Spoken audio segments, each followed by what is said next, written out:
আমাদের এই বর্তমান আর ভবিষ্যৎকে সুন্দর করার উপায় কি?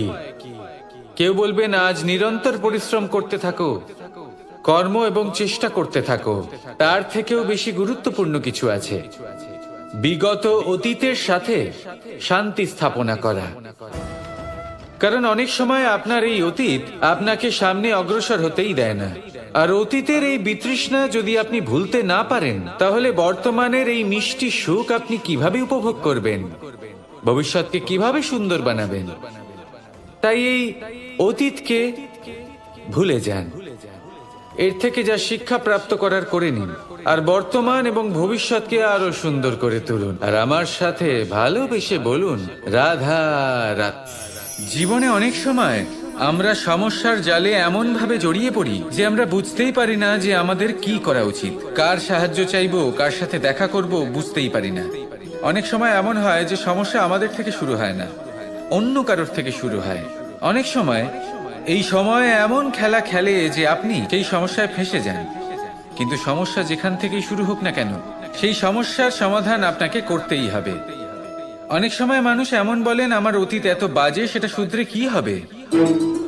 এই ভুলটাই তারা করে বসেন। দেখুন, আগে যা হয়ে গেছে, যা শুধুই অতীত, যা সত্য তা কখনো বদলানো যাবে না। কিন্তু এটাও সত্যি যে এখন থেকে সামনের যে পথ, সেটাও আপনার হাতে রয়েছে। আপনি একে ভালোও বানাতে পারেন, খারাপও বানাতে পারেন। তাই আপনার এটা শুধরে নেওয়াই উচিত। কারণ মানুষ আসলে তার নিজের অতীতকে নয়, তার বর্তমানকে প্রভাবিত করতে পারে। এই বর্তমানই পরবর্তীকালে অতীত হবে, যা আপনি শুধরে নিতে পারেন। তাই আপনি সেই চেষ্টাই করুন, নিরন্তর চেষ্টা করুন। ধনাত্মক দৃষ্টিভঙ্গি নিয়ে নিজের বুদ্ধি প্রয়োগ করুন, সাহসের সদ্ব্যবহার করুন, যাতে আপনার আগামী সময় আপনি আরো ভালো করে তুলতে পারেন। আপনার সমাপ্তি আর সমাপ্তির পথে এই যাত্রা, তাকে আপনি সুখময় করে তুলতে পারেন। তাহলে এটাই করুন আর আমার সাথে ভালোবেসে বলুন, রাধা। মানুষের সব থেকে বড় শক্তি কি? তার বাহুবল, অর্জন করা ধন, নাকি তার পেছনে দাঁড়িয়ে থাকা তার সমর্থক বা প্রশংসকদের দল, নাকি ঈশ্বরের আশীর্বাদ? সেটা কি? মানুষের সব থেকে বড় শক্তি হলো একটাই, আর তা সকলের মধ্যে আছে। আর তা হলো তার নিজের অস্তিত্ব, যা অন্য কারোর মধ্যে নেই।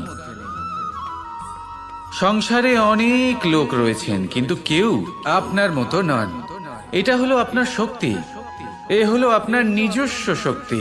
দুর্ভাগ্যবশত বেশিরভাগ মানুষ এটা বুঝতে পারেন না, নিজের শক্তিকে চিনতে পারেন না। কিন্তু যদি আপনি চিনতে পারেন, তাহলে আপনি নিজের অন্তরে অনুভব করবেন একটা অসীম শক্তির অস্তিত্ব। যে সাফল্যের পথে আপনি চলছেন, আপনি দেখবেন যে এই সাফল্যের দ্বার নিজে থেকেই খুলে গেছে। শুধু প্রয়োজন হলো নিজের এই শক্তিকে চিনে নেবার, নিজের এই বিশেষত্বকে বোঝার। কারণ এই যে আপনার বিশেষত্ব, এ কোনোদিনও আপনার থেকে দূরে চলে যাবে না, চিরকাল আপনার সাথে জড়িত থাকবে। যদি আমি বাহুবলের কথা বলি, সময়ের সাথে সেটা চলে যাবেই। যদি কথা বলি অর্জিত ধনের, তাহলে সময়ের সাথে সেটাও চলে যাবে। মিত্র, পরিবার, বন্ধু, আশীর্বাদ, এই সবকিছু আপনার থেকে দূরে চলে যেতে চলেছে, সেটা আপনিও জানেন। কিন্তু এই যে আপনার অস্তিত্ব, আপনার বিশেষ শক্তি, যা শুধু আপনার সাথে আছে, তা চিরকাল আপনার সাথেই জুড়ে থাকবে। দরকার হলো শুধুমাত্র এটা চিনে নেওয়ার, নিজের উপর বিশ্বাস রাখার, আর জীবনে এগিয়ে চলার। আপনি যদি এটা করেন, তাহলে সবাই এটা দেখে আপনার থেকে শিক্ষা নেবেন। অমৃত আসলে কি? আমরা সবাই জীবনে অমৃত লাভ করতে চাই, কিন্তু এই অমৃত আসলে কি? এ কি অমরত্ব লাভ করার কোনো মন্ত্র, নাকি সামনে এগোনোর কোনো পথ? নাকি অমৃত সেই রস যা অসুর আর দেবতারা সমুদ্র মন্থন করে লাভ করেছিলেন? নাকি সেই ওষুধ যা ঋষি মুনিরা ভ্রমণ করে খুঁজে বের করেছিলেন? অমৃত যদি কিছু হয়, তাহলে তা হলো আশা। কখনো কোনো মাতাকে দেখুন, উনি নিজের সন্তানকে কত আগলে রাখেন, তার যত্ন নেন, তার পালন পোষণ করেন। এই আশা নিয়ে যে পরবর্তী জীবনে এই সন্তান খুব বড় কিছু করবে, ওনাদের খুব ভালোবাসবে। এবার আগামী দিনে কি হতে চলেছে তা আমরা জানি না, পর মুহূর্তে কি হতে চলেছে তা আমরা জানি না, আগামী মুহূর্তে আপনি জীবিত থাকবেন কিনা সেটাও আমরা জানি না। কিন্তু আমরা অনেক বছরের পরিকল্পনা বানিয়ে ফেলি, সেটা অবশ্য মন্দ নয়। দেখুন, জীবন যাপন করার এই আশা, এটাই ভবিষ্যতের আধার হতে পারে। তাই এই আশা হলো গুরুত্বপূর্ণ, তাই একে নিজের সাথেই রাখুন। কথায় আছে যে ব্যক্তি নিরাশ হয়ে পড়েন, যার মধ্যে কোনো আশা বাকি থাকে না, তিনি হয়তো বেঁচে আছেন কিন্তু একটা মৃত জীবন যাপন করছেন। তাই এই আশার সঙ্গ কখনো ত্যাগ করবেন না, একে চিরকাল নিজের সাথেই রাখুন।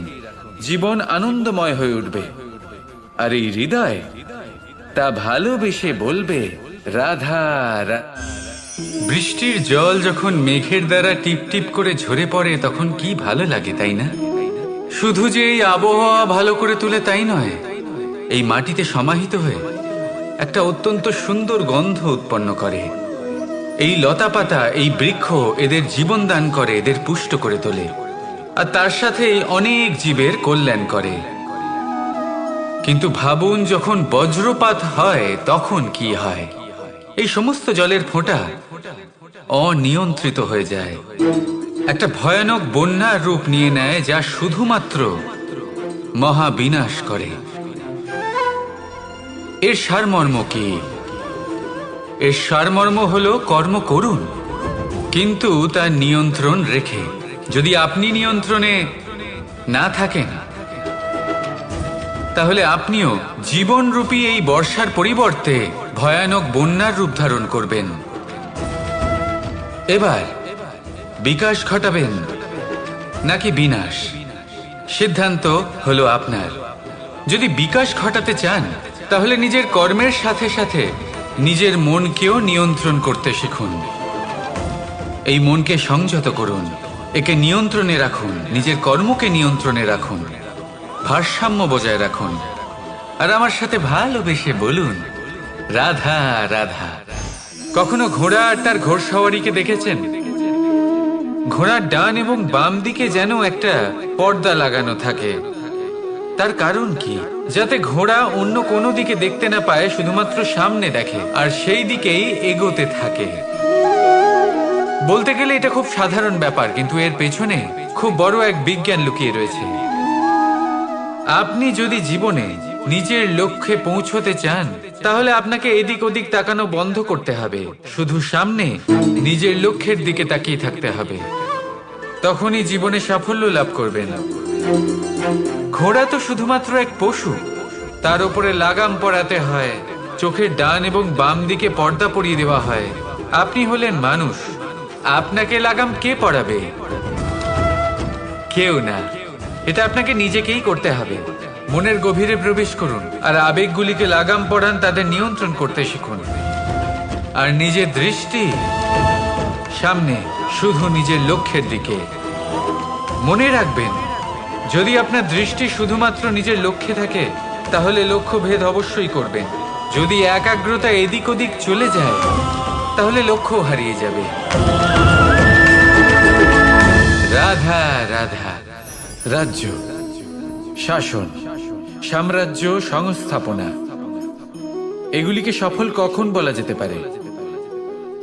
কোনো বুদ্ধিজীবী বলেন তখন যখন চারিদিকে শান্তি থাকে, কারোর মনে কোনো প্রশ্ন থাকবে না, শঙ্কা থাকবে না। কিন্তু আমার মনে হয় এটা অনুচিত। কোনো রাজ্যের পক্ষে বা কোনো শাসনকালে সবথেকে বড় সংকট তখন আসে যখন সবথেকে বেশি যোগ্য ব্যক্তি বা সবথেকে বেশি বিদ্বান ব্যক্তিও শুধু মুখদর্শক হয়ে বসে থাকেন। মনে প্রশ্ন আসতে থাকে কিন্তু জিজ্ঞেস করেন না, শঙ্কা উৎপন্ন হয় কিন্তু ব্যক্ত করতে পারেন না। এটা খুবই অনুচিত। এই যে প্রশ্ন, তা আসা খুব ভালো। এই প্রশ্ন অকারণে আসে না, কোনো সমস্যার কারণেই আসে। এই প্রশ্নের দ্বারা আপনি সেই সমস্যাগুলি দেখতে পাবেন যাতে আপনি এতদিন অনভিজ্ঞ ছিলেন। আর যত প্রশ্নের নিবারণ আপনি করবেন, ততই আপনার রাজ্য, আপনার শাসন আরো শ্রেষ্ঠ হয়ে উঠবে। এই প্রশ্ন, এই শঙ্কা, এগুলো আপনাকে সমাধানের চূড়াতে অবশ্যই নিয়ে যাবে। সেই জন্য না প্রশ্ন করা অনুচিত, আর না শঙ্কা ব্যক্ত করা অনুচিত, আর না তিনি মূর্খ যিনি প্রশ্ন করেন, শঙ্কা ব্যক্ত করেন। তাই এনাদের কখনো দূরে করে দেবেন না, এনাদের নিজস্ব মতামত রাখতে দিন। যখন সবাই মিলে একমত হবেন, তখন নিশ্চিত রূপে বলা যায় যে এই রাজ্য, এই শাসন, এই সংস্থাপনা সাফল্যের শিখরে রয়েছে। তাহলে আসুন আর আমার সাথে ভালোবেসে বলুন, রাধা। প্রকৃতি, নিয়তি কখনোই কারোর সাথে পক্ষপাত করে না, প্রত্যেককে জীবন দান দেয়, সমান সুযোগ প্রদান করে। এটা সেই ব্যক্তির উপরে নির্ভর করে যে সে কিভাবে তার থেকে লাভবান হয়ে উঠবে। তার নির্বাচনের উপর নির্ভর করে, তার দৃষ্টিভঙ্গির উপর নির্ভর করে যে সে কতটা ধনাত্মক বা কতটা নেতিবাচক। দুই ধরনের মানুষ হন। এমন কিছু মানুষ হন যারা প্রত্যেক পরিস্থিতি, প্রত্যেক সমস্যা এবং বিপদে সুযোগ খুঁজে বের করেন। আর কিছু এমন মানুষ রয়েছেন যারা যে কোনো সুযোগে কোথাও না কোথাও থেকে একটা সমস্যা খুঁজে বের করেন। এবার আপনি কি চান? আপনি সুযোগ চান, তাহলে সুযোগ পাবেন। আপনি সমস্যা পেতে চান, সমস্যা তো আপনি চাইলেই খুঁজে পাবেন। চয়ন আপনারই, যে আপনি কতটা ধনাত্মক থাকতে চান, কতটা নেতিবাচক থাকতে চান। ধনাত্মক থাকুন, জীবনে সব কিছু সম্ভব হবে। আসুন আর আমার সাথে ভালোবেসে বলুন, রাধা রাধা। যখনই আমরা কথা বলি জলরাশির বিষয়ে, যখন আমরা তুলনা করি, তখন আমাদের খুব ভালো লাগে মিষ্টি সরোবর, পুকুর, নদী। আর আমরা অপেক্ষা করে থাকি সাগরের জন্য, সমুদ্রের জন্য। কেন করি? কারণ এই সাগর, এই সমুদ্র, এ হলো অত্যন্ত বিশাল আর ভয়ানক। এর জলও কিন্তু নোনতা, যা আমরা পান করতে পারি না। কখনো ভেবে দেখেছেন এই সমুদ্রের অন্তরে এই নোনতা জল, এই নোনতা ভাব, এটা আসে কোত্থেকে? এই যে সমুদ্র, যে প্রবাহমান নদীর থেকে যে খনিজ নির্গত হয়, তার ভান্ডার হলো এটা। সেই খনিজকে নিজের অন্তরে গ্রহণ করে, সেই নোনতা ভাব নিজের মধ্যে সমাহিত করে, আর তারপর সেই নোনতা জল বাষ্পে পরিণত হয়ে ওপরে উঠে যায়, যা মেঘ হয়ে আপনার ওপর মিষ্টি বৃষ্টি হয়ে ঝরে পড়ে। এ হলো সমুদ্রের ত্যাগ, যার জন্য আপনি মিষ্টি জল পান করতে পারছেন, সে নদী থেকেই হোক বা সরোবর থেকে। সেই জন্যই হয়তো সাগর হলো এত মহান, হয়তো সেই জন্যই রত্ন সাগরে পাওয়া যায়। তাই মনে রাখবেন, ক্ষমতা তারই হয় যে ত্যাগ করতে জানে, কোনো বিষকে নিজের মধ্যে ধারণ করে নিতে জানে। তাহলে আপনিও এটাই করুন, এতটাই শক্তিশালী হয়ে উঠুন, আর আমার সাথে ভালোবেসে বলুন, রাধা রাধা। বৃষ্টির ফোঁটা কত ছোট, কিন্তু সাগর কত বড়, হিমখণ্ড কত ছোট, হিমালয় কত বড়। কত পার্থক্য আছে দেখুন। দশরথ পুত্র রাম আর শ্রীরাম, দেখুন একটা ফোঁটা একসাথে মিলিত হয়ে তখন এই বিশাল সাগর তৈরি হয়। সকল হিমখণ্ড যখন একসাথে মিলিত হয়, তখন এই বিশাল মহান হিমালয় গঠিত হয়। সেইভাবেই একটা ছোট্ট বনবাস দিয়ে শুরু হয়েছিল একটা যাত্রা, রাম থেকে শ্রীরাম হবার পথে, মর্যাদা পুরুষোত্তম হবার জন্য। কিন্তু এর থেকে আপনি কি শিখলেন? বিন্দু আসলে মহান নয়, মহান হলো সাগর। হিমখণ্ড মহান নয়, মহান হলো হিমালয়। অর্থাৎ কোনো মহান কাজ করার জন্য বা মহান হবার জন্য আপনাকে আরম্ভ করতে হবে ছোট থেকে। একটা অত্যন্ত সরল কিন্তু একটা গুরুত্বপূর্ণ কথা আমি আপনাকে বলতে চাই। দেখুন, আরম্ভ করার জন্য প্রথমেই আপনার মহান হবার কোনো প্রয়োজন নেই, কিন্তু হ্যাঁ, মহান হবার জন্য প্রথমে আরম্ভ করা অত্যন্ত প্রয়োজনীয়। আপনি যদি শুরুই না করেন তাহলে কখনো মহান হতেই পারবেন না। প্রকৃত নিষ্ঠা দ্বারা আরম্ভ করুন। আপনার পদক্ষেপ, আপনার কর্ম যতই ক্ষুদ্র হোক না কেন, তা করতে থাকুন, নিরন্তর চেষ্টা করতে থাকুন। তারপর দেখবেন এই যে মহানুভবতা নিজে পথ চলে আপনার কাছে আসবে। জীবন, এই জীবন আসলে কি? এ হলো জন্ম থেকে মৃত্যু পর্যন্ত এই সময়। কিছু মানুষ এটা বলে থাকেন যে এই যে নিঃশ্বাস নিচ্ছে এই হলো জীবন। আর প্রত্যেক ব্যক্তি, প্রত্যেক প্রাণী, তাদের নিঃশ্বাস নির্ধারিত থাকে, নির্দিষ্ট হয়ে থাকে। তাকে সেই নির্ধারিত নিঃশ্বাস নিতেই হয়। তারপর তিনি মৃত্যু লাভ করেন। কিন্তু এটা কি সত্যি? সত্যি কি মনুষ্য জীবন এই নিঃশ্বাসের উপর নির্ধারিত থাকে? এই নিঃশ্বাসের গণনাই কি মনুষ্য জীবনের অস্তিত্ব? কখনোই নয়। মনুষ্য জীবন শুধু কিছু নিঃশ্বাস নয় যা একদিন থেমে যাবে। মনুষ্য জীবন হলো সেই নিঃশ্বাসের মধ্যেকার সেই সময় যা দেখে অন্য কারোর নিঃশ্বাস স্তব্ধ হয়ে যেতে পারে। সেই মুহূর্ত যেখানে মানুষ আপনার মধ্যে সেই প্রেম দেখতে পারে, আপনার সাহস দেখতে পারে, আপনার শক্তি দেখতে পারে, আপনার চেষ্টা দেখতে পারে, আপনার পরিশ্রম দেখতে পারে, অন্যায় আর দুর্নীতির বিরুদ্ধে আপনার যুদ্ধ দেখতে পারে। জীবনে গুরুত্বপূর্ণ সেই মুহূর্ত, সেই সময় যেটা আপনি বেঁচে আছেন। সেই সময়ে আপনি এই সংসারের অন্য ব্যক্তিদের জীবন বাঁচার একটা দিশা দেখাতে পারেন, একটা প্রেরণা যোগাতে পারেন, শক্তি দিতে পারেন, আশা দিতে পারেন। তাই জীবনে এটাই করুন। এমন একটা জীবন যাপন করুন যা অন্যের জন্য আদর্শ হয়ে থাকে। এটাই করুন আর আমার সাথে ভালোবেসে বলুন, রাধা রাধা। সকলে আমাকে জিজ্ঞেস করেন যে কৃষ্ণ, তুমি সবসময় হাসি মুখে কি করে থাকো? এত প্রসন্ন কি করে থাকো তুমি? এই সমগ্র সংসারে চতুর্দিকে সমস্যা রয়েছে, দুঃখ রয়েছে, তাও হাসি মুখে কি করে থাকো?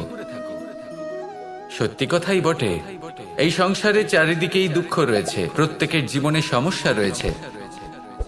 কৃষ্ণের জীবনে একটু বেশি সমস্যা রয়েছে, তাও আমি হাসতে থাকি। কেন? কারণ হলো প্রেম। আমার সমস্ত মনোযোগ কেন্দ্রীভূত থাকে সেই প্রেমের প্রতি যা আমি পেয়ে থাকি। যেমন রাধার প্রেম, দ্বারকার প্রেম, দাদার প্রেম, স্ত্রীর প্রেম, পুত্রের প্রেম, মাতা পিতার প্রেম আদি ইত্যাদি।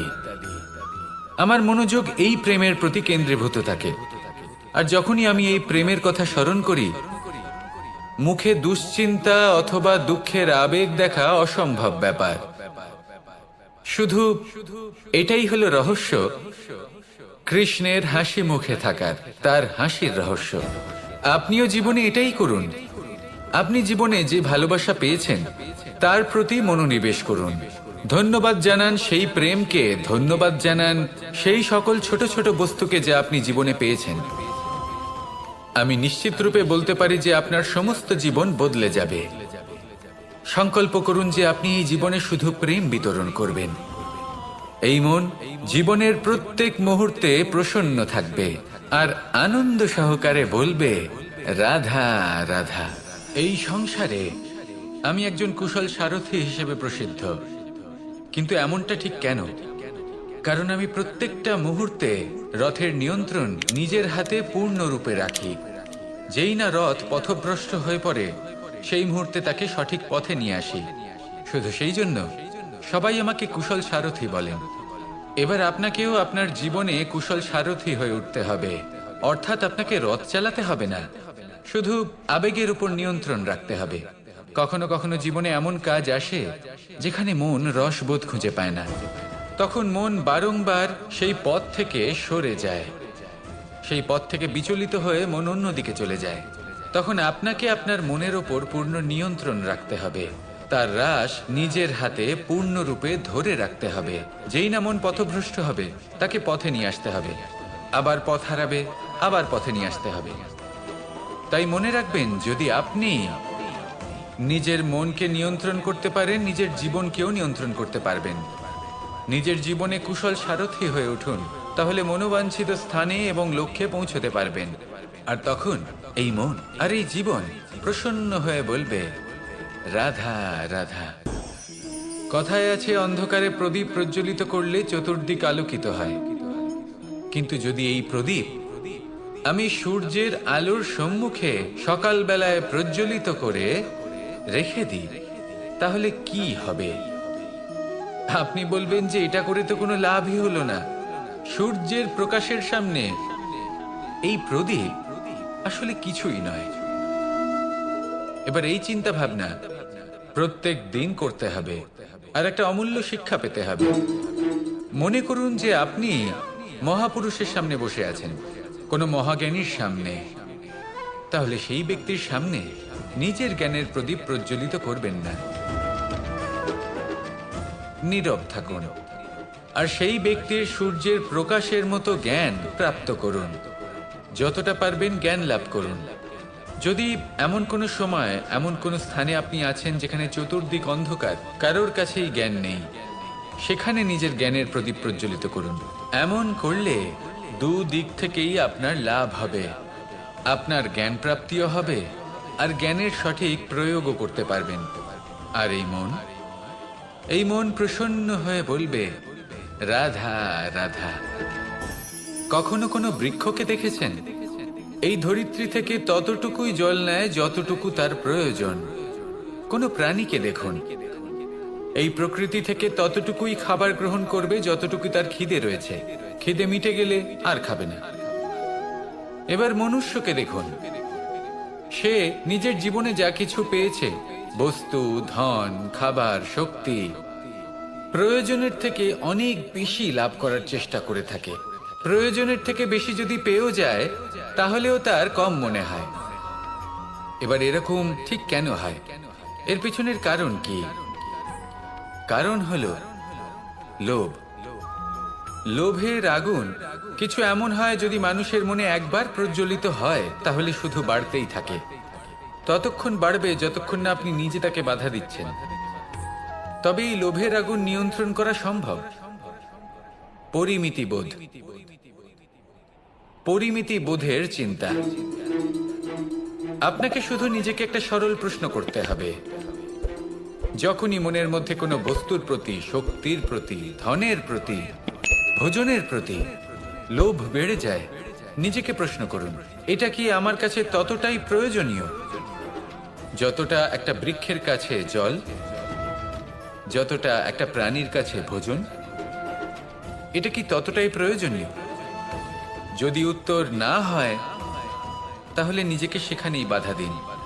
সেই ভাবনা সেখানেই ত্যাগ করুন, কারণ সেটাই হলো লোভ। ঠিক এইভাবেই প্রয়োজনীয়তার চিন্তা করে আস্তে আস্তে এই মন নির্লোভ হয়ে উঠবে, আর এই মন প্রসন্ন হয়ে বলবে, রাধা রাধা।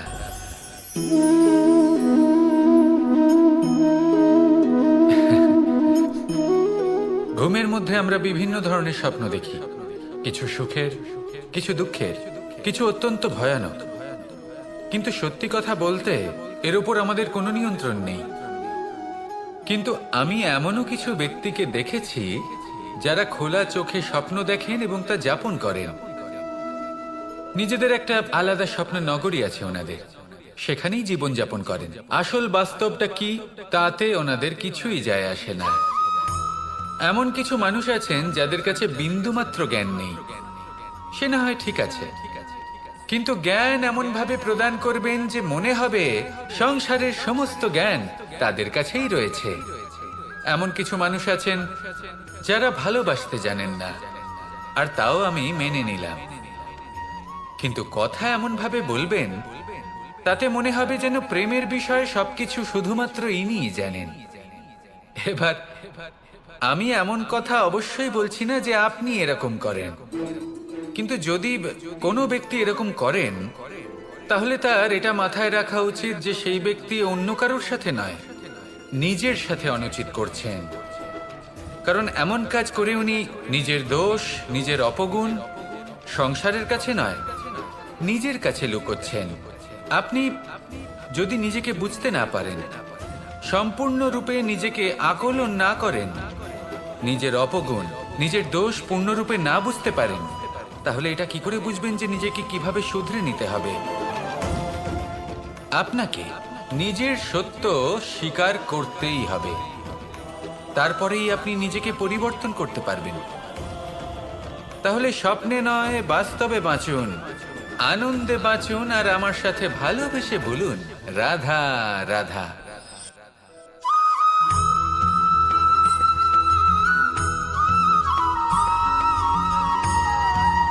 এই সাগর কত বিশাল আকার, কখনো শান্ত কখনো উত্তাল,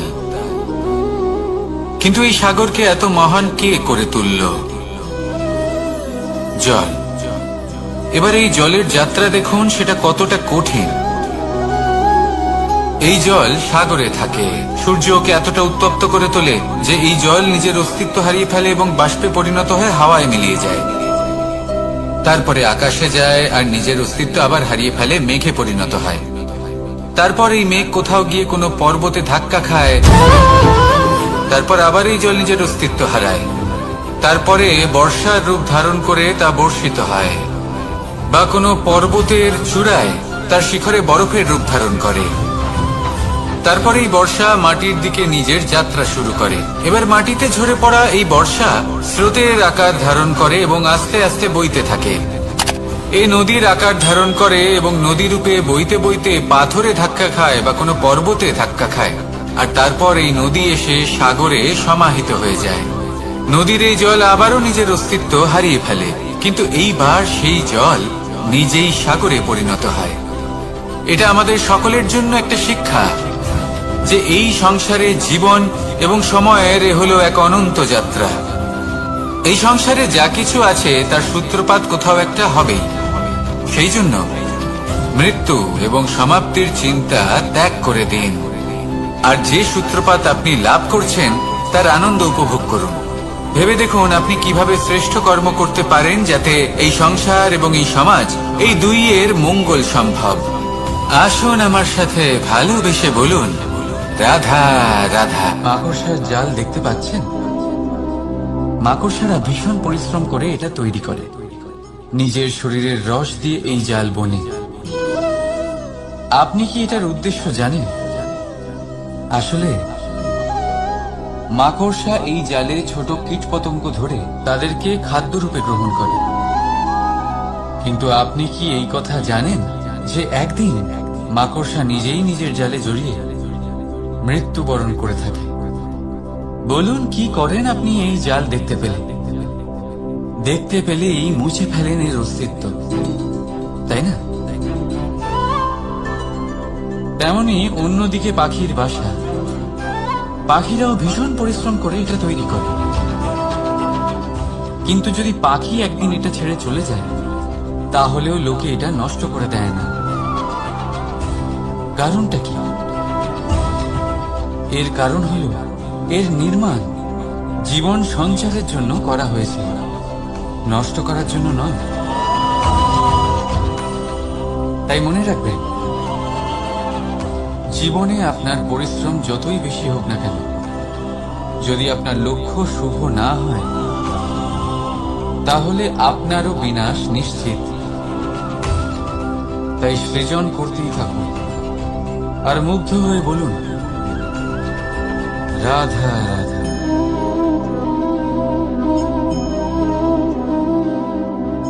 আপনার কি মনে হয় আমি কি করছি? আপনি বলবেন আমি প্রদীপ জ্বালাচ্ছি। সঠিক, কিন্তু প্রশ্ন হচ্ছে যে আমি কি আপনাকে বলেছি যে একে প্রদীপ বলা হয়? না। এই প্রদীপ কি নিজেই নিজের পরিচয় আপনাকে দিয়েছে? না। তাহলে আপনি কি করে জানলেন যে একে প্রদীপ বলা হয়? উত্তর হচ্ছে, করবে যে লোকে আপনাকে প্রদীপ ভেবে ভালোবাসবে, নাকি সাপ ভেবে ভীত হয়ে থাকবে। রাধা রাধা। সময় কত বিচিত্র হয়। সময় আমাদের পক্ষে থাকলে আমরা নিজেদের রাজা মনে করি, আর সেই সময় যদি বিপক্ষে চলে যায় তাহলে নিঃস্ব হতে সময় লাগে না। তাই মানুষের একটা অভ্যেস আছে, খারাপ সময়ের জন্য কিছু সঞ্চয় করা। আত্মীয়, বন্ধু খারাপ সময় পাশ থেকে সরে যায়। যশ, মান প্রতিকূল সময় চিরস্থায়ী হয় না। তাই মানুষ মনে করে অর্থ সঞ্চয় করাই শ্রেয়। অর্থের কোনো হৃদয় নেই যা সময়ের সাথে পরিবর্তিত হবে। সংসার বলে সর্বদা অর্থ সঞ্চয় করতে থাকো। খারাপ সময় অবশ্যই কাজে লাগবে, কিন্তু আমি বলবো শুভ কর্ম করতে থাকুন, আনন্দে থাকুন, নিজের ওপর আর ঈশ্বরের ওপরে বিশ্বাস রাখুন। খারাপ সময় কখনো আসবেই। রাধা রাধা। প্রকৃতি মানুষকে এক বিশেষ শক্তি দিয়েছে, অন্য জীবের থেকে বেশি শক্তি দিয়েছে। স্মরণ শক্তি। এই শক্তি মানুষকে অন্য জীবের থেকে ভিন্ন করে, ইতিহাস রচনা করার প্রেরণা দেয়, জ্ঞানকে বংশানুক্রমে এগিয়েও নিয়ে যায়। আর যারা ভুলে যান, অধিকাংশ সময় তারা উপহাস আর দয়ার পাত্র হয়ে যান। কিন্তু এটাই কি প্রকৃত রূপে সত্য? না। এই স্মরণ শক্তি মানুষের বিকাশের সব থেকে বড় বাধা হয়ে দাঁড়ায়, তার মনকে দূষিত করে দেয়। খারাপ অভিজ্ঞতা, কারোর করা বিশ্বাসঘাতকতা, কারোর কটাক্ষ বেশিরভাগ মানুষই ভুলতে পারেন না। রাধা রাধা। মানুষ নিজের পরিবারের জন্য কত কিছুই না করে, দিন রাত পরিশ্রম করতে থাকে যাতে তার পরিবারের প্রয়োজন পূরণের জন্য অর্থ রোজগার করতে পারে। কিন্তু শুধু অর্থ রোজগার করাটাই কি যথেষ্ট? আপনি বলবেন হ্যাঁ, নিশ্চয়ই। অর্থ দিয়ে সবকিছু পাওয়া যায়, বিদ্যা পাওয়া যায়, বাড়ি পাওয়া যায়, ওষুধ পাওয়া যায়, আর কত কিছুই না পাওয়া যায়। এইসব একটা পর্যায় পর্যন্ত সঠিক, কিন্তু একটু মন দিয়ে ভেবে দেখুন, যখন কোনো শিশু অসুস্থ হয়ে পড়ে তখন সে ওই তিক্ত ওষুধ কেন খেয়ে নেয়? এই জন্য কারণ ওর পিতা সেই ওষুধ অর্থ দিয়ে কিনেছে? না, বরং এই জন্য কারণ তার পিতা যে তার সামনে দাঁড়িয়ে, তার উপরে তার বিশ্বাস আছে।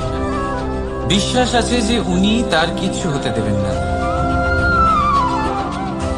এই বিশ্বাস, এই সংস্কার, এই শিক্ষা কখনো অর্থ দিয়ে পাওয়া যায় না। এটা পাওয়া যায় সেই সময় থেকে যা মাতা পিতা তাদের সন্তানের সাথে কাটিয়েছেন। তাই জীবনে অর্থ অবশ্যই উপার্জন করুন, কিন্তু নিজের পরিবারকেও সময় দিন, আনন্দ পাবে। রাধা রাধা। বিরোধিতা এমন এক শব্দ যা শুনে আমরা সবাই ভয় পেতে থাকি। যদি কেউ আমাদের বিরোধিতা করে তা আমাদের সহ্য হয় না। আমরাও কারোর বিরোধিতা করে কোনো শত্রুতা করতে চাই না। এই ধরনের ভাবনা আমাদের মনে আসতেই থাকে। কিন্তু বিরোধিতা, এই শব্দ আপনার শান্তির জন্য, আপনার সুখের জন্য কতটা গুরুত্বপূর্ণ তা আপনারা জানেন না। তাই যদি কাল এসে কেউ আপনার বিরোধিতা করে, তখন সবার আগে নিজেকে যাচাই করুন। আপনি কি ভুল করেছেন? আপনার দোষ কি? নিজের মধ্যে কি ত্রুটি আছে সেটা বোঝার চেষ্টা করুন, নিজেকে সংশোধন করার চেষ্টা করুন, তারপর দেখুন বিরোধিতার এই আগুন আপনাকে স্বর্ণ থেকে কুন্দন বানিয়ে তুলবে।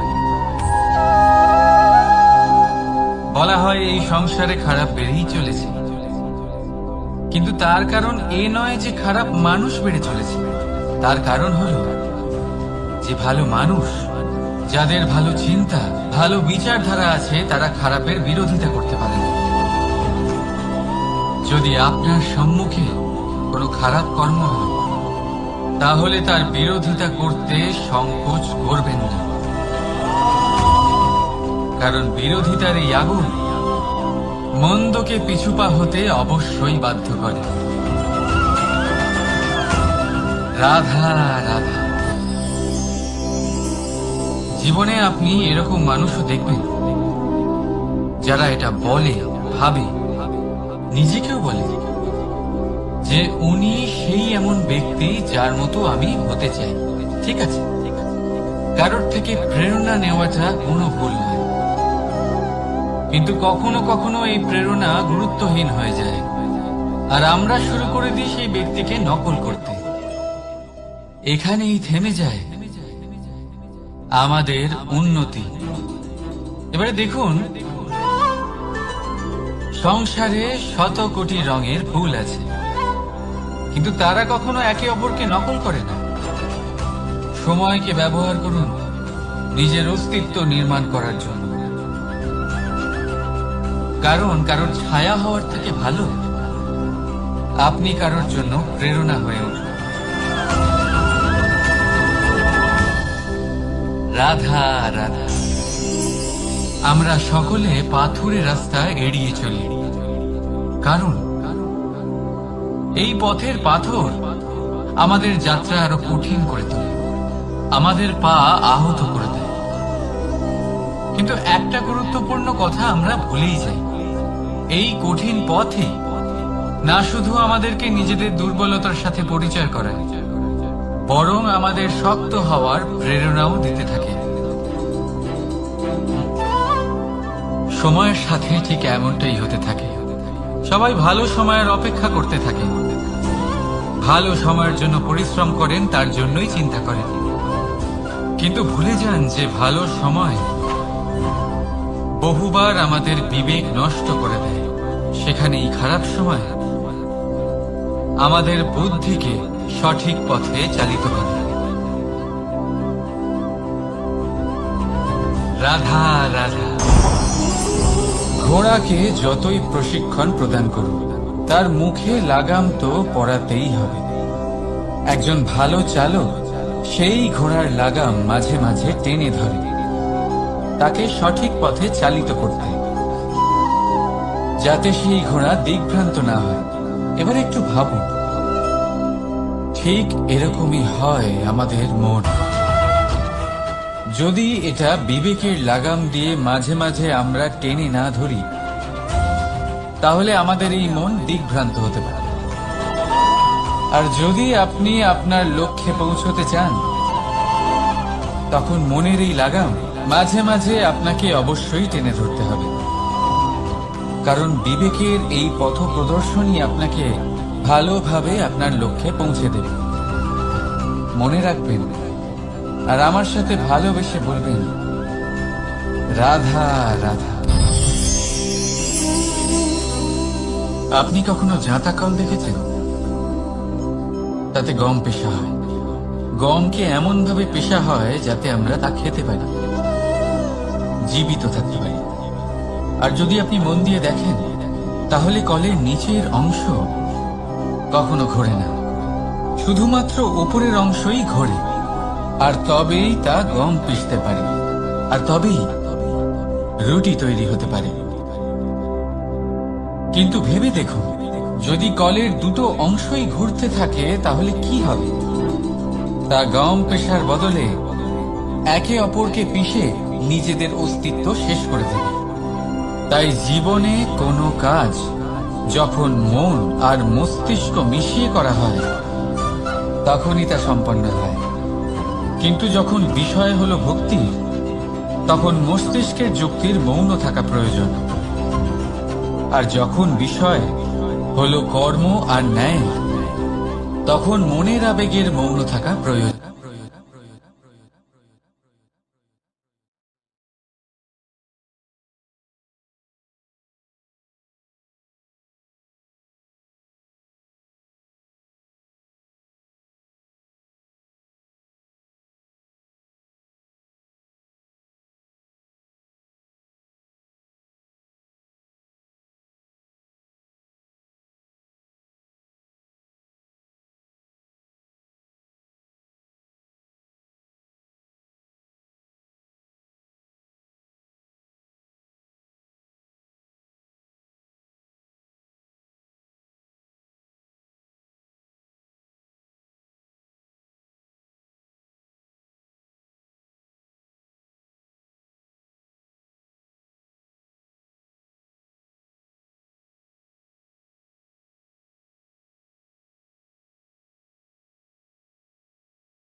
মানুষ নিজের পরিবারের জন্য কত কিছুই না করে, দিন রাত পরিশ্রম করতে থাকে যাতে তার পরিবারের প্রয়োজন পূরণের জন্য অর্থ রোজগার করতে পারে।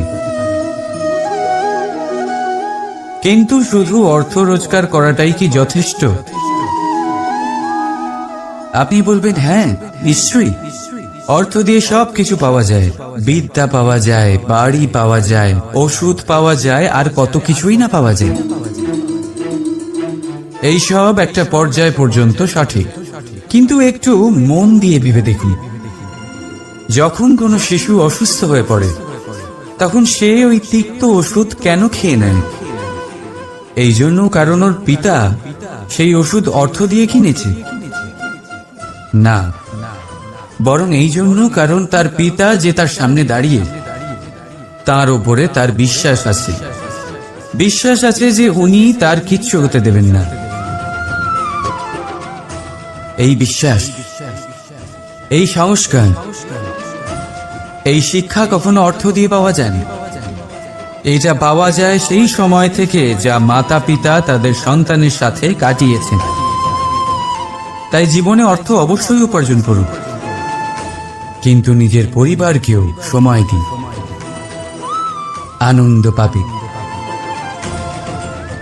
রাধা রাধা। কখনো কোনো পাখিকে দেখেছেন?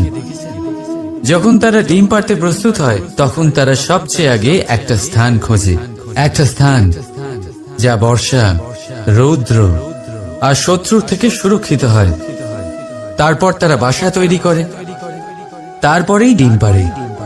আর তারপর যখন সেই ডিম ফুটে তার সন্তানদের জন্ম হয়, সে তাদের খাবার খাওয়ায়, তাদের রক্ষণাবেক্ষণ করে।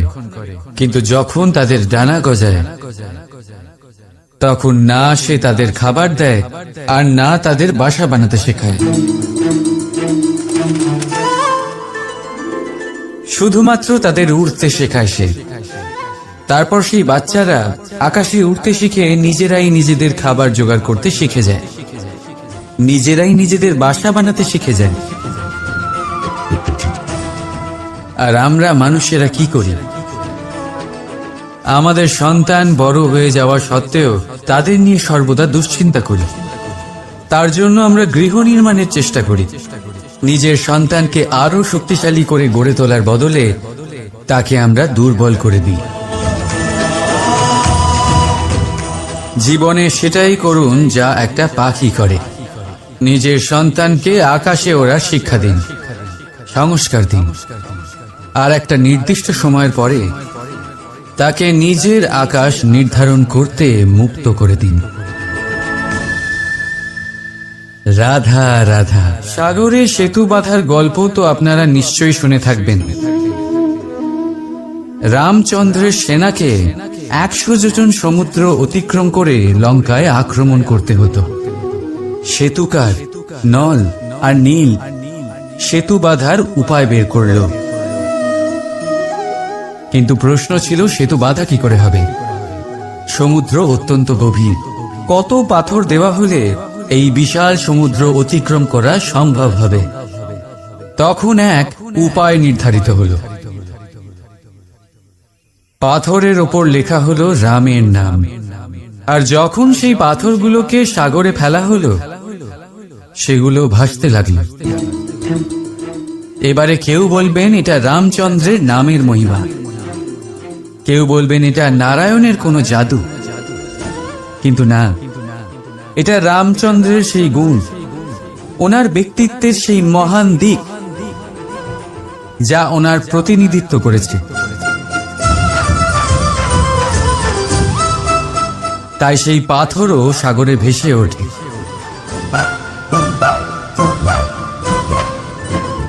ঠিক সেইভাবেই যেখানে আমরা থাকি না সেখানে আমাদের গুণ আমাদের প্রতিনিধিত্ব করে।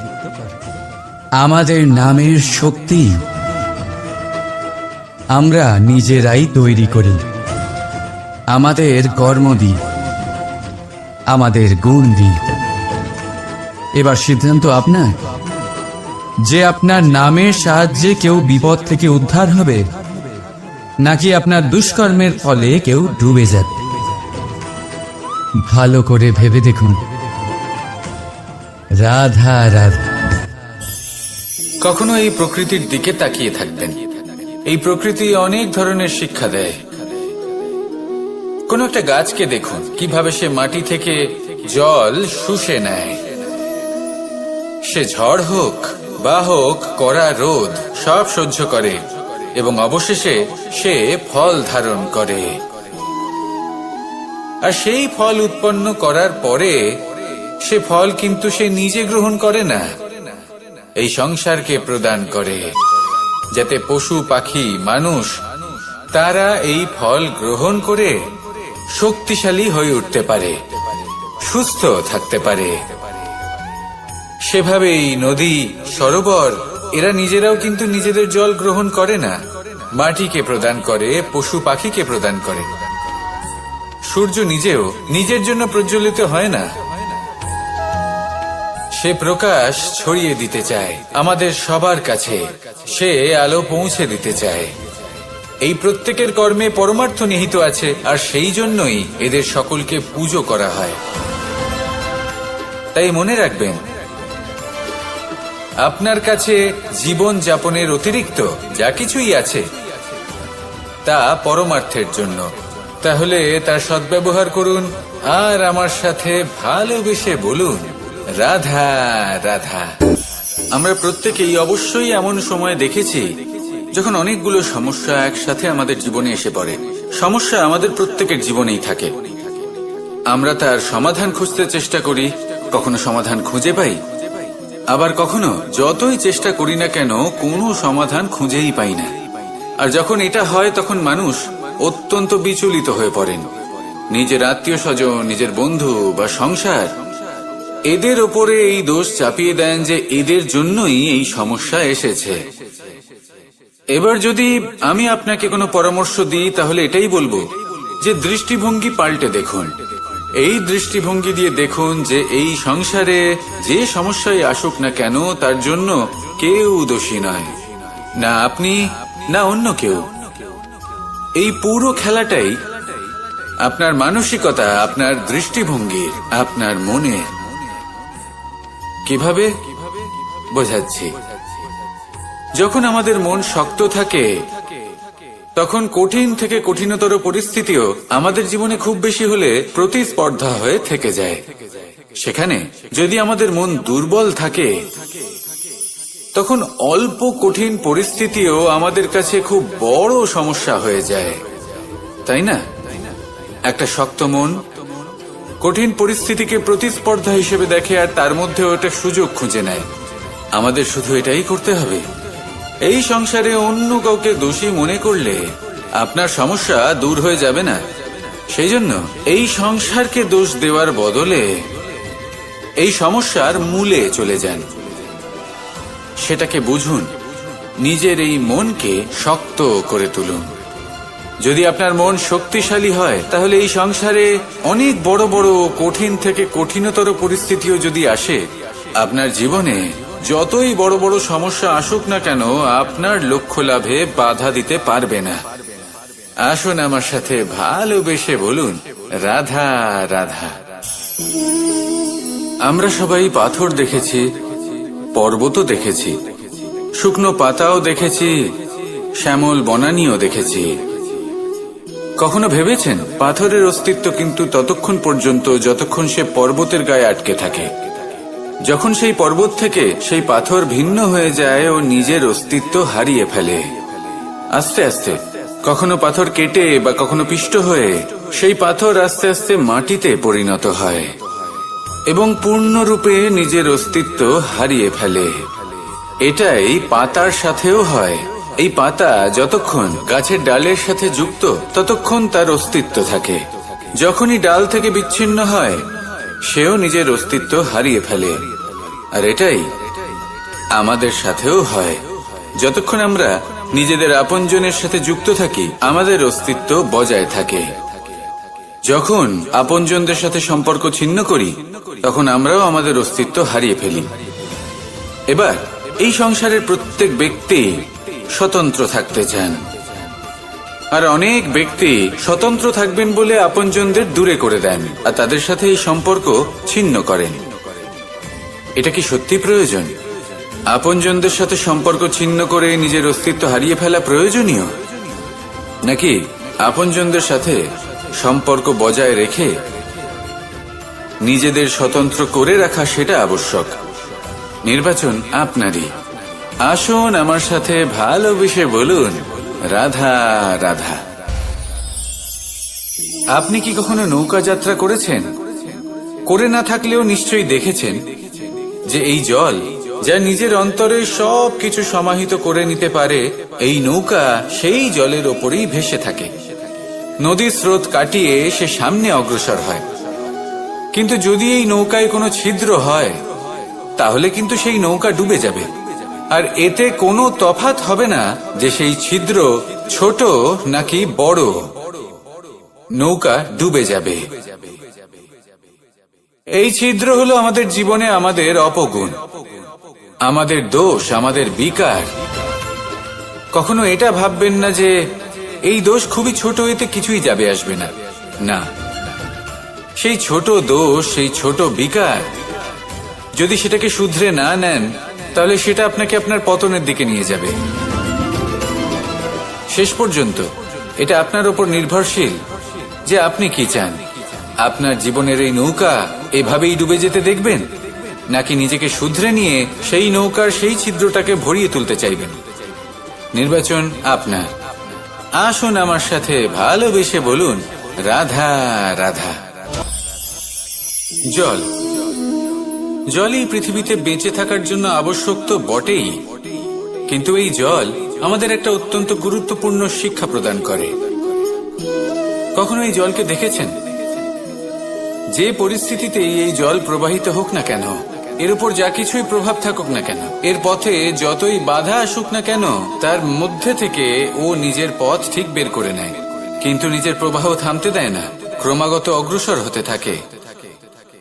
সেরকমই একটা শিক্ষা যেটা আমরা জল থেকে পেয়ে থাকি তা হলো এটা, আমরা যখন জলের দিকে তাকাই তখন আমরা নিজের প্রতিবিম্ব দেখি, স্পষ্টভাবে দেখতে পাই। কিন্তু তখনই দেখতে পাই যখন এই জল শান্ত থাকে, স্থির থাকে। যদি এই জল অশান্ত হয়ে থাকে, স্থির না হয়, তাহলে আমরা এতে নিজের প্রতিবিম্ব দেখতে পাই না। এটাই আমাদের মনের সাথেও হয়ে থাকে। যখনই জীবনে কোনো সংকট আসে, যদি আমরা শান্ত মনে, স্থির মনে সিদ্ধান্ত নিই, তাহলে সেটা এমন একটা শীতল সিদ্ধান্ত হবে যেটা আমাদের ভবিষ্যৎকে একটা শ্রেষ্ঠ স্থানে নিয়ে যাবে। যদি এই মন অশান্ত হয়, বিচলিত হয়, পীড়িত হয়, দুঃখিত হয়ে থাকে, রুষ্ট হয়ে থাকে, তাহলে অনেক সময় আমরা এমন সিদ্ধান্ত নিই যেটা আমাদের জন্য অনুচিত প্রমাণিত হয়। যখন আপনি ক্রুদ্ধ ছিলেন বা দুঃখের বশে ছিলেন, তখন অনেক সময় হয়তো এমন সিদ্ধান্ত নিয়েছেন যেটার জন্য ভবিষ্যতে আপনি অনুশোচনা করেছেন। এবার দেখুন, এই আবেগগুলো থেকে আমরা পালাতে পারবো না, কিন্তু এই আবেগগুলো আপনার উপর কতটা প্রভাব ফেলবে সেটা আমরা অবশ্যই ঠিক করতে পারি। এই মনকে আমরা নিয়ন্ত্রণ করতে পারি। এটাই করুন, চিন্তা করুন, এই মনকে শান্ত রাখুন, স্থির হতে চেষ্টা করুন, আর তারপরে সিদ্ধান্ত নিন। আসুন আমার সাথে ভালোবেসে বলুন, রাধা রাধা। এই সংসারে ভৌতিক বস্তুরও নিয়তি আছে।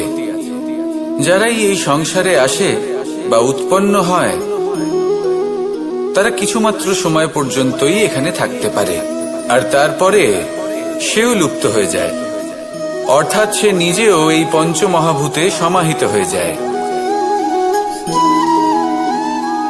আমাদের সাথেও ঠিক এটাই হয়। সেই জন্যই ঈশ্বর দ্বারা প্রদত্ত এই উপহারের বিষয়ে ভাবুন, এই জীবনের বিষয়ে ভাবুন। ঠিক যেমন বিশ্বাস ভঙ্গ হলে কোনো ব্যক্তি আমাদের কাছে অপরিচিত হয়ে যান, ঠিক সেরকমই শেষ নিঃশ্বাস ত্যাগের পর এই শরীরও আমাদের কাছে পরই হয়ে যায়। তাই এই শরীর থাকাকালীন শ্রেষ্ঠভাবে একে সদ্ব্যবহার করুন, এই জীবনে শ্রেষ্ঠ কর্ম করুন, আর এই জীবনকে শ্রেষ্ঠভাবে যাপন করার জন্য কিছু কথা বোঝা প্রয়োজনীয়। যদি আপনি কারোর প্রশংসা করেন তাহলে পূর্ণ হৃদয় দিয়ে করুন, যদি আপনি হস্তক্ষেপ করে থাকেন তাহলে মস্তিষ্ক দ্বারা করুন। যদি আপনি সমীক্ষা করেন তাহলে বিবেক দ্বারা করুন। যদি আপনি ধন অর্জন করতে চান তাহলে নীতি অনুসারে চলুন। যদি জীবনযাপন করতে চান তাহলে রীতি মেনে করুন। আর যদি ঈশ্বরের ভজন করতে চান তাহলে ভক্তিভাব নিয়ে করুন। শুধু এই কথা মনে রাখবেন যে আপনার এই জীবন কিন্তু অনিশ্চিত কাল পর্যন্তই আছে। কতক্ষণ আছে সেটা কেউ জানে না। তাই কিছু মুহূর্ত যেটা যাপন করতে আমরা এখানে এসেছি, সেখানে ক্রোধ, অহংকার, ঈর্ষা, এইসব আবেগের কি গুরুত্ব বলুন তো? এগুলো ত্যাগ করুন। মানুষকে ক্ষমা করতে শিখুন। আস্তে আস্তে বিশ্বাস করতে শিখুন। এই সংসারে নিঃস্বার্থভাবে প্রেম করতে শিখুন আর সবার মধ্যে আনন্দ বিতরণ করুন। তাই এই সব গুণ যদি আপনি আত্মসাৎ করতে পারেন তাহলে আপনার জীবনে শুধু আনন্দ এবং আনন্দই বিরাজমান হবে। আসুন আমার সাথে ভালোবেসে বলুন, রাধা রাধা রাধা রাধা রাধা রাধা। ধর্মরথের 4টি অশ্ব চালানোর জন্য যিনি সারথি হবেন তার যে 4টি গুণ থাকা প্রয়োজন, সেই সমস্ত গুণ অর্জুনের মধ্যে উপস্থিত রয়েছে। কর্মের শক্তি রয়েছে, ধর্মের প্রতি আসক্তি রয়েছে, জ্ঞানের অভিব্যক্তি রয়েছে এবং সমর্পণের ভক্তি রয়েছে। নিশ্চিত রূপে ধর্মরথে সারথি হবার জন্য অর্জুনই সব থেকে যোগ্য। আর ও শুধুমাত্র দ্রৌপদীর স্বামীই হবে না, ইতিহাসে কুরুবংশের রাজকুমার বা ইন্দ্রপুত্রের নামেই শুধু পরিচিত হবে না, বরং অর্জুনই স্বয়ং ইতিহাস রচনা করবে। অর্জুনই হবে কৃষ্ণ সারথি। যত্র যোগেশ্বর কৃষ্ণ তত্র পার্থ ধনুর্ধর। তাহলে আসুন আর আমার সাথে ভালোবেসে বলুন, রাধা রাধা।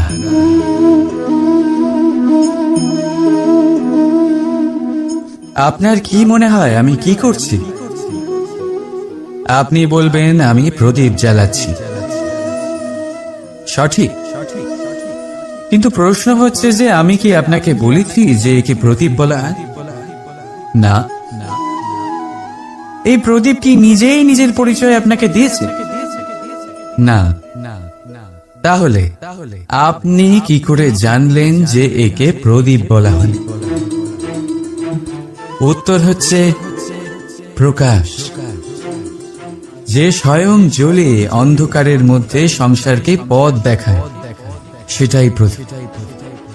যা নিরাশার মাঝে আশার আলো প্রদর্শন করে, সেটাই প্রদীপ। অপর দিকে আছে সাপ, যাকে না দেখেও তার ফনার আওয়াজ শুনেই লোকে ভয় পেয়ে যায়। তার মানে ব্যক্তির পরিচয় তার কর্মের দ্বারা পাওয়া যায়। তাই আপনার এটা বলার প্রয়োজন নেই যে আপনার পরিচয় কি।